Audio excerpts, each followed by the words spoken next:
Hello friends, स्वागत है आपके अपने YouTube channel mission of target पर। दोस्तों, आज की इस वीडियो में हम लोग कवर करेंगे क्लास 10th का नॉन हिंदी ऑब्जेक्टिव क्वेश्चन जो कि 100 मार्क्स का है और आपके आने वाले मैट्रिक एग्ज़ाम में बहुत ज़्यादा ही पूछने का चांस है। इसलिए वीडियो को पूरा देखें और पूरा देखिएगा तो आपका सारा डाउट क्लियर हो जाएगा। तो चलिए हम लोग वीडियो को स्टार्ट करते हैं। पहला प्रश्न हमारे सामने क्या है कि हमारे कारवां को किसका इंतज़ार है। हमारे कारवां को किसका इंतज़ार है।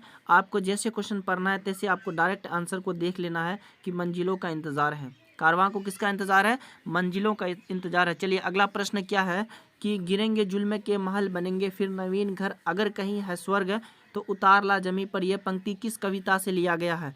ये लिया गया है तू जिंदा है तो जिंदगी की जीत पर यकीन कर। ऑप्शन नंबर डी इनका करेक्ट हो जाएगा। चलिए अगला प्रश्न क्या, क्वेश्चन नंबर 3 में क्या कहता है कि कैसा व्यक्ति जिंदा माना जाता है? कैसा व्यक्ति जिंदा माना जाता है? इसका जो राइट आंसर होगा ऑप्शन नंबर सी होगा, स्वाभिमानी व्यक्ति जिंदा माना जाता है। चलिए अगला प्रश्न क्या है, क्वेश्चन नंबर 4 में देखते हैं कि कैसा जीवन बाल मन को वयस्क की तरह सोचने के लिए मजबूर बना देता है। तो इसका जो करेक्ट आंसर होगा ऑप्शन नंबर क्वेश्चन नंबर 4 का ऑप्शन नंबर क्या होगा, बी नंबर हो जाएगा। अभावग्रस्त व्यक्ति को क्या होता है। चलिए अगला प्रश्न देखते हैं हम लोग क्या कहता है कि हामिद खिलौनों की जगह अपनी दादी के लिए क्या खरीद कर लाता है। ये तो जो पढ़ते हैं उसको तो आसानी से ही याद होगा। क्या खरीद के लाता है दोस्तों? ये चिमटा खरीद करके लाता है। चलिए अगला प्रश्न देखते हैं हम लोग क्या कहते हैं, फटाफट से हम लोग क्वेश्चन करेंगे। क्या कहता है कि गाँव से ईदगाह कितने कोस की दूरी थी? ये थी ऑप्शन नंबर बी, इसका करेक्ट होगा 3 कोस की दूरी थी। चलिए अगला प्रश्न देखते हैं हम लोग। अगला प्रश्न क्या कहता है कि व्यक्ति की कैसी निष्ठा उसके सफलता का निर्धारण करती है? कैसी निष्ठा? ये जो राइट होगा दोस्तों ऑप्शन नंबर ए हो जाएगा, यानी कर्म के प्रति। जैसा आप काम करेंगे, जैसा आप का मेहनत होगा, वैसा आपकी सफलता होगी। चलिए अगला प्रश्न देखते हैं हम लोग क्या कहता है कि कर्मवीर पर्वतों को काटकर क्या बना देता है? कर्मवीर पर्वतों को काटकर क्या बना देता है? ये बना देता है ऑप्शन नंबर बी, यानी सड़क को बना देता है। चलिए अगला प्रश्न देखते हैं हम लोग क्या कहता है कि वीर भीड़ में क्या नहीं दिखाते हैं? वीर भीड़ में क्या नहीं दिखाते हैं? ऑप्शन नंबर ए इसका करेक्ट होगा, वीरता को नहीं दिखाते हैं। चलिए अगला प्रश्न देखते हैं हम लोग। अगला प्रश्न क्या कहता है कि बाल गोविंद भगत हर वर्ष कहाँ पर जाते थे? बाल गोविंद हर वर्ष जाते थे गंगा स्नान करने। ऑप्शन नंबर बी इनका करेक्ट होगा। चलिए अगला प्रश्न देखते हैं हम लोग। अगला प्रश्न क्या कहता है कि बाल गोविंद भगत के कितने बेटे थे? बहुत इंपॉर्टेंट क्वेश्चन है। इसका जो करेक्ट आंसर होगा ऑप्शन नंबर ए होगा, यानी एक बेटे थे। चलिए अगला प्रश्न देखते हैं हम लोग। अगला प्रश्न क्या कहता है कि बेटे की मृत्यु के बाद भगत क्या करने लगे थे? भगत क्या करने लगे थे? इसका जो करेक्ट आंसर होगा ऑप्शन नंबर सी हो जाएगा, कीर्तन करने लगे थे। चलिए अगला प्रश्न देखते हैं क्वेश्चन नंबर 13 में। रांची से पुरुलिया वाली सड़क पर कितने मील जाने के बाद हुंड्रू वाली सड़क मिलती है? इसका जो करेक्ट आंसर होगा ऑप्शन नंबर डी होगा, यानी 14 मील के बाद मिलती है। दोस्तों फटाफट देखिए और फटाफट कमेंट में बताइए। चलिए अगला प्रश्न देख लेते हैं हम लोग। हुंड्रू की शोभा कैसी बनी थी? दोस्तों थोड़ा शोरगुल है, थोड़ा डिस्टर्बेंस होता होगा, चलिए उससे कोई दिक्कत नहीं है। चलिए अगला प्रश्न देखते हैं हम लोग। हुंड्रू की शोभा कैसी बनी थी? 14 का जो करेक्ट आंसर होगा ऑप्शन नंबर बी होगा, प्राकृतिक जैसे, नेचुरल जैसे शोभा बनी हुई थी। चलिए अगला प्रश्न देखते हैं हम लोग। अगला प्रश्न क्या कहता है कि संगति का प्रभाव किस पर नहीं पड़ता है? यह बहुत इंपॉर्टेंट क्वेश्चन है। इसका जो राइट आंसर होगा ऑप्शन नंबर ए होगा, यानी बुद्धि वाले पर, बुरी बुद्धि वालों पर यह संगति नहीं बनता है। चलिए अगला प्रश्न देखते हैं हम लोग। अगला प्रश्न क्या कहता है कि बतरस लालस लाल की मुरली धड़ी लुआई काव्य पंक्ति है। ये कौन से मतलब कविता से लिया गया? ये लिया गया ऑप्शन नंबर ए से, यानी बिहार के दोहे से लिया गया है। चलिए अगला प्रश्न देखते हैं हम लोग। अगला प्रश्न क्या कहता है कि सिरचन जाति का डैश था? Option A Vysya, option B Kahar, option C ब्राह्मण, ऑप्शन डी कारीगर। तो इसका जो करेक्ट आंसर होगा 17 का ऑप्शन नंबर डी हो जाएगा, 17 नंबर का। चलिए अगला प्रश्न देखते हैं हम लोग क्या कहता है कि सिरचन को लोग क्या समझते थे? ऑप्शन ए चटोर, ऑप्शन बी बहादुर, ऑप्शन सी बेईमान, ऑप्शन डी नेता। तो ये बहुत इंपॉर्टेंट क्वेश्चन है, इसको भी आप आसानी से याद करेंगे। ऑप्शन नंबर ए होगा, यानी चटोर समझते थे। चलिए नेक्स्ट क्वेश्चन चलते हैं हम लोग। 19 नंबर क्वेश्चन में क्या कहता है कि खुद को बुराई से बचाकर नेक रास्ता पर चलने की दुआ किस कविता में मांगी गई थी? ये गई थी बच्चे की दुआ में। दोस्तों आपको पता होगा मोहम्मद इकबाल इसका रचयिता है। चलिए अगला प्रश्न देखते हैं हम लोग। अगला प्रश्न क्या कह रहा है कि बच्चे की दुआ कविता में कवि किन चीज़ों की रख रखाव करता है?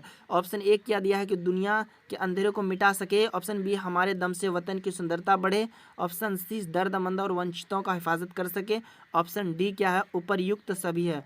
इसीलिए ऑप्शन नंबर डी होगा उपर्युक्त सभी, क्योंकि तीनों चीज़ों का जिक्र होता है। चलिए अगला क्वेश्चन देख लेते हैं हम लोग, क्या कहता है, कौन सी लिपि में दाएं से बाएं की ओर लिखा जाता है। इसका बहुत इंपॉर्टेंट सवाल है। ऑप्शन ए दिया है Roman, option B Kharoshthi, option C Devanagari, option D जो है ये है फारसी। यही ऑप्शन डी करेक्ट आंसर होगा। चलिए अगला सवाल देखते हैं हम लोग, क्या कहता है कि अगला सवाल में कि निम्नलिखित में किसका उच्चारण कंठ से होता है। निम्नलिखित में किसका उच्चारण कंठ से होता है। इसका जो करेक्ट आंसर होगा ऑप्शन नंबर ख यानी ख कंठ से होता है। चलिए अगला प्रश्न देखते हैं हम लोग, क्वेश्चन नंबर 23 में देखते हैं क्या कहता है कि संज्ञा का उदाहरण नहीं होगा। सुंदरी, पटना, मानव, ये तीनों क्या है दोस्तों, संज्ञा है, लेकिन वह क्या है, वह सर्वनाम है, प्रोनाउन अंग्रेजी में कहते हैं। चलिए अगला प्रश्न देखते हैं हम लोग, क्या कहता है कि स्त्रीत्व किस संज्ञा का उदाहरण है। क्वेश्चन नंबर 24 का जो करेक्ट आंसर होगा ऑप्शन नंबर डी हो जाएगा भाववाचक संज्ञा। चलिए इसमें बहुत सारे क्वेश्चन ऐसा है जो कि व्याकरण से लिया गया है, और व्याकरण को तो छोड़ना ही नहीं है, इसको 100% दे के आना है। चलिए अगला सवाल क्या है, वृद्ध का भाववाचक होगा। वृद्ध का भाववाचक क्या होगा, 25 का जो करेक्ट आंसर हो जाएगा ये हो जाएगा ऑप्शन नंबर डी यानी वर्धाक्य। चलिए अगला प्रश्न देखते हैं हम लोग। अगला प्रश्न क्या कहता है कि बुढ़ापा एक प्रकार का अभिशाप है। इस वाक्य में बुढ़ापा शब्द की संज्ञा का मतभेद बताइए। क्वेश्चन नंबर 26 का जो करेक्ट आंसर हो जाएगा वो हो जाएगा ऑप्शन नंबर सी हो जाएगा यानी भाववाचक संज्ञा। चलिए अगला प्रश्न देखते हैं हम लोग। अगला प्रश्न क्या कहता है कि लघु शब्द से भाववाचक संज्ञा बनाएं। लघु शब्द से भाववाचक संज्ञा बनाएं। इसका जो करेक्ट आंसर हो जाएगा ऑप्शन नंबर हो जाएगा बी यानी लाघव।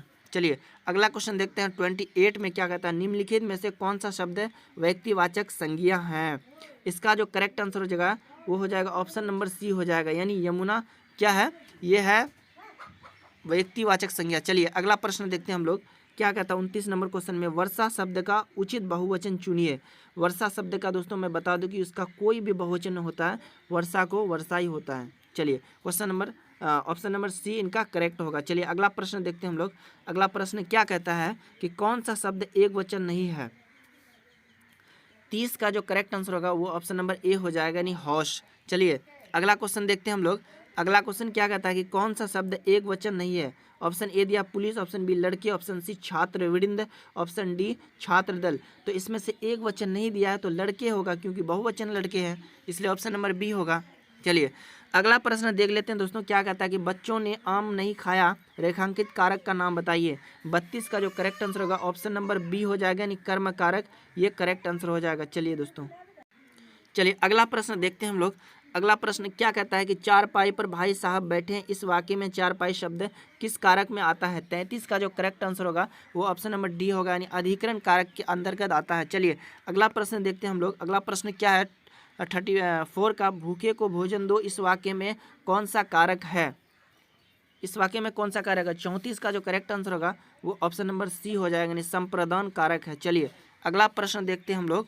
अगला प्रश्न क्या कहता है कि शायद कमरे में कोई छिपा हुआ है। इस वाक्य में रेखांकित कीजिए। इस वाक्य को रेखांकित कीजिए। तो 35 का जो करेक्ट आंसर होगा ऑप्शन नंबर सी हो जाएगा अनिश्चयवाचक सर्वनाम। बहुत ही इंपॉर्टेंट क्वेश्चन है दोस्तों, ये किसले से बहुत सारा क्वेश्चन लिया गया और बहुत सारा ग्रामर से। चलिए अगला प्रश्न क्या है, निम्नलिखित में वाक्य में रेखांकित शब्द किस विशेषण का उदाहरण है। कुछ बच्चे कक्षा में शोर मचा रहे हैं। इसका जो करेक्ट आंसर का शोर मचा रहा है, चूंकि ये क्या कर रहा है, शोर मचा रहा है, कुछ कार्य कर रहा है, तो 36 का जो करेक्ट आंसर हो जाएगा वो ऑप्शन नंबर डी हो जाएगा अनिश्चय व संख्यावाचक विशेषण। चलिए अगला प्रश्न देखते हैं हम लोग। क्वेश्चन नंबर 37 में क्या कहता है कि कौन लड़का आया, रेखांकित शब्द का विशेषण बताइए। 37 का जो करेक्ट आंसर हो जाएगा वो हो जाएगा ऑप्शन नंबर सी हो जाएगा यानी सार्वनामिक विशेषण। चलिए दोस्तों अगला क्वेश्चन देख लेते हैं हम लोग। क्या कहता है कि विशेषण शब्द किसकी विशेषता बताता है। 38 का जो करेक्ट आंसर होगा वो हो जाएगा ऑप्शन नंबर सी हो जाएगा यानी विशेषण की। चलिए अगला प्रश्न देखते हैं हम लोग। क्या कहता है कि कलिंग दुर्ग खुलने पर